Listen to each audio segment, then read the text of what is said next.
Okay. Come here, honey. Okay.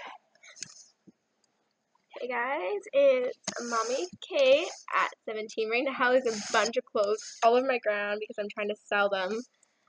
So I just lined them up so I could take a picture. Just because it's all the clothes he's outgrown. So if you see that, I apologize. Just because I haven't taken the picture yet, so they're all over my ground. Anyways, I thought I'd do a video on Channing because he's officially 5 months old now. Time is going crazy. I'm going to be starting him on his first foods when he's 6 months old. So that will be literally the next 2 weeks, which is crazy. Because to me, it just feels like he's still a little baby. So he'll be 6 months on the 3rd.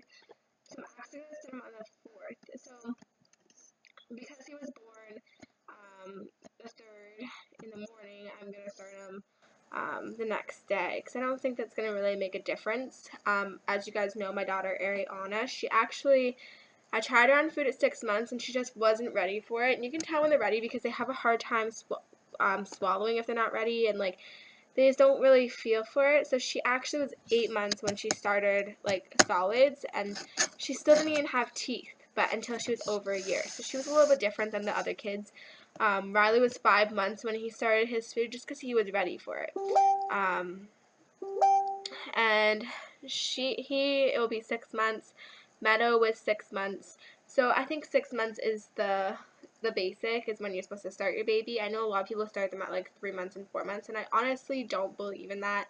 I believe your baby should be sitting up on its own, which he basically is doing. Look at him right now. He's sitting all by yourself like a big boy.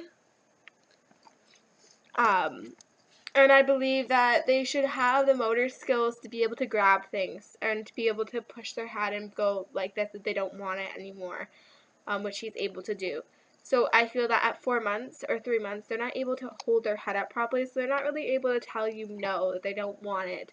And that also can lead to choking issues because they're not able to physically swallow properly and force it down because they're not able to sit up properly. So there leads to choking hazards. I know some people do it, and I don't usually comment about it, but it really does bug me. I feel like, why wait? Why not wait 3 more months? Why feed your baby pablum or whatever else? Maybe your baby's hungry, going through a growth spurt, but you don't need to give them pablum. It just doesn't make sense to me. When they say, oh, my pediatrician told me to do it, I'm thinking in my head, well, you're the fucking parent. Like, excuse my language, but you're the parent. Who cares what your pediatrician said? They're like freaking ancient. Like, some of them are like 6 to 7 years old. Back then, it was normal to feed your baby at 3 months because they didn't know the education behind it. They didn't know the side effects and what it does to babies, and it really messes them up. Why would you want your baby to do something when it's not ready to do it? It just drives me insane when people push their babies to do things that they're not capable of doing yet. Or for instance, when parents are like, oh, my baby just pulled my hair, she must hate me. And it's like, your baby's pulling your hair because it's curious. It's not trying to hurt you. It's just curious. It wants to play. It doesn't know any better. It's not trying to pull your hair. It's just something that it can grab. It's a curious thing for them. It's a reflex. Or when they pull their finger, oh, my baby's so strong. It's the strongest person I've ever found. Babies have a natural reflex, and they grab onto your fingers. It doesn't mean that they have a strong grip. It's just a reflex. That's all it is. It's reflexes. So that's some things that drive me insane. But anyways, back on to Channing and his 5 months update. So he can sit on his own, as you guys can see. He's sitting. Hey, buddy. Playing with a toy. He can grab toys, and honestly, he is teething really bad.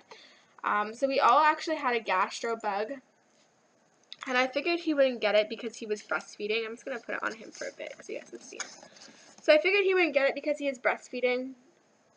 Unfortunately, he did get it. So he was the last one to get it out of all of us, which really sucked because he was miserable and did not want to eat. And I didn't bring my breast pump with me, and we were actually visiting my fiance's family, and I didn't bring a breast pump, so I was super, super, super engorged. And it really sucked. And now I have a cold because the family member we were visiting, they likes to keep their house, like, freezing. So I ended up getting sick from it. which really sucks because I hate being sick, especially when you're a mom. It's like the worst thing to do is to get sick. Freaking, he's just doing like much better. The gastro bug is gone, but he had the poops like 3 times a day, didn't want to eat. We figured he was teething, which he is teething, so it made it 10 times worse. He's actually getting his top 2 teeth. I don't know if I can show you guys, but no, it's not going to let me show you guys. But he's getting his top 2 teeth, which is awesome. Probably make chewing a little bit easier for him. Sorry again, I have a really bad cold. Yeah, so he's teething, so I bought him the amber teething necklace, which he's wearing right now. And this is really good for teething. It's all natural. Instead of using the oral gel, I don't believe in that because it actually can numb the baby's throat. He just uses his teething necklace and then his teething toys. I paid $24 for this Canadian, and then I also bought him like this teether ring, which was $20. It's super cute. I'll show you guys it. It's like the best thing in the world. Oh, right here. So it's just silicone, and he loves it. And it has like these little, it looks like Sophie the giraffe. And it has like these little grooves on it, which is totally awesome. I love these things. I wish I could afford to buy a ton of them. They're $20 a piece though, so which sucks. Because, I mean, like, I'm always wondering if I'm going to lose this, and I always do lose it, and it sucks because it's the only thing that really helps with his teething. And it's super safe. It's all silicone, like I said, but it's, like, natural silicone, so it's good for baby's teeth. And a local girl here in my town makes them. But, again, I know you can buy them on Etsy and stuff, but I hate buying things online because it takes forever to ship to you. But it's really good. It can also hook up to your car seat or your pacifier or whatever you want it to hook up to. I usually hook it up to his car seat when we're going on long rides. And he can hold it really well. It's really lightweight. And I love that it has Sophie on it because Sophie the giraffe used to be my kid's favorite toy until I had watched some videos about how there was mold in them, and then when I opened up our Sophie the giraffes, there actually was mold in them, so I stopped buying Sophie. So this one is still Sophie, except for no mold can get in it because it can't get any water in it. He is talking a lot, and if you go like this to him, he will make the noise if he's babbling. I don't know if he'll do it right now.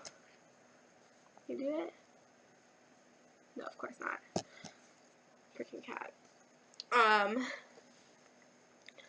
He's not really starting to laugh, except for he's kind of ticklish under his armpits. Hey? Are you ticklish there? Are you ticklish there? Are you ticklish there? He hasn't really had a full-on belly laugh yet, but I'm figuring it's just how he is. He has laughed a little bit, and he talks a lot, like I said, but he hasn't had that laugh, the belly laugh that most babies have at this point.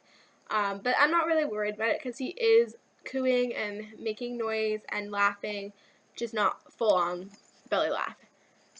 So that's basically it for his update. He's still being exclusively breastfed. He's off the gastro bug now. He hasn't had any more poops or anything like that. He's doing really well. He's meeting all his milestones that he's supposed to hit, and he's excelling really well for being a premature baby. Again, with the certain things I don't really worry about because I know he is premature and I know he did have a rough start at life. So I don't really see a cause for alarm. He's getting his iron retested, and then he's going for his 4-month vaccine. He's actually late on his 4-month vaccine just because he was sick. So he's actually going for that next week, and then he'll get his 6th month, obviously, when he turns 6 months. I do believe in vaccinating your children, just because, like, I personally had a family member who couldn't be vaccinated, and she got very, very ill, and unfortunately, stuff happened. So I believe that you should vaccinate regardless of your religion, regardless if you think it's going to cause your child autism. It's the best way to protect other children because it's not fair to them. If they're too young to be vaccinated, they can potentially die because you decided not to vaccinate your child. But I'm not going to go on to that today. I'll do another video about vaccinations and why I believe in them. another day. I'm just gonna go and take some pictures of all those clothes before my cat decides to ruin my piles. And hopefully I can sell them for a decent price and then maybe buy a few more of these. They have a hamburger one that I really want to buy. It has like a hamburger on here instead, and it's super, super cute. It still has little grooves in the back. It's just adorable. And I mean, like, they're only $20, but for me, I have to have a reason to spend $20 on something like this. Like, I have to have a legitimate good reason, and right now I can't think of one because he has one already. But if I sell his clothes, the ones that don't fit him anymore, then I have a legit reason to go buy him something else because I'm selling his items to get him something else. And that's how I look at it. So anyways, if you like this video, please subscribe or like it. Comment down below if you had any of the similar experiences or if you want to tell me what your 5-month-old's doing. I'd love to hear. If you are starting a baby on food, tell me what food you started them on. Again, I'm always open to video suggestions, so comment below or inbox me or even send me an email and tell me what you think. You guys can also follow me on Facebook. I accept everybody on my Facebook as long as you're not a creeper and start creeping my things and messaging me all the time because I think it's a little bit weird. But personally, if you want to have a conversation with me, then go ahead. If you have a baby my age, go ahead, add me. If you have kids my age, go ahead and add me. I will also sell AccuLabs, so you'll see a lot of posts on there about AccuLabs all the time. I'm kind of a spammer, so ignore all my messages. Just follow me on Facebook, search up Caitlin Piper. Again, send me an email, comment down below if you like this video, subscribe or like. And thanks for watching.